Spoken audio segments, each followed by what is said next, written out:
Kasi kaunti ya KISII sensemo ya magacha ATC gukwana nabarari mu basorero Michael nyongesa uyoro murai wikyombekyo nyarako bakagwo esokia na goteba buna niga kyombekyo kirenega ngenene yogochia koenekia buna abanyagitari bonsi Abateresa imensi ya Kenya nkonyora bare obumanyi boisaine erigochia kogendera kurwa bokoreri gochia se abananchi.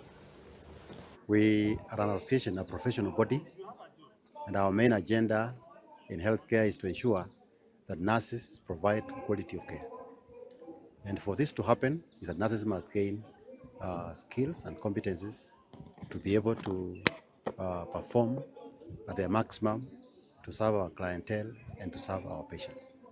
Now, why we are here in this KISII is that we have an annual scientific conference. And the annual scientific conference talks about the future of nursing in relation to evolving education and evolving practice. Things have not remained constant. Things have become dynamic. New diseases, like recently we had COVID-19, they are coming on board. And so the training, the education nurses go through must be aligned to what is going on. So we have this discussion here.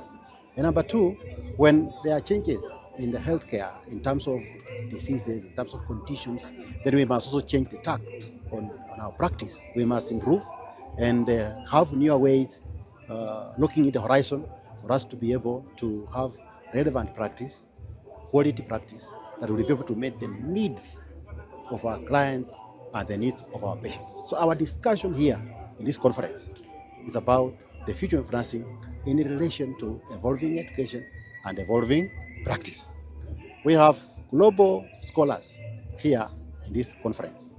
We have local scholars in this conference who wants to share to this conference the best practices that we have, the changes that we have based on research, what is working, what is not working. And this also informs our schools. That's the middle level and the higher institution of learning.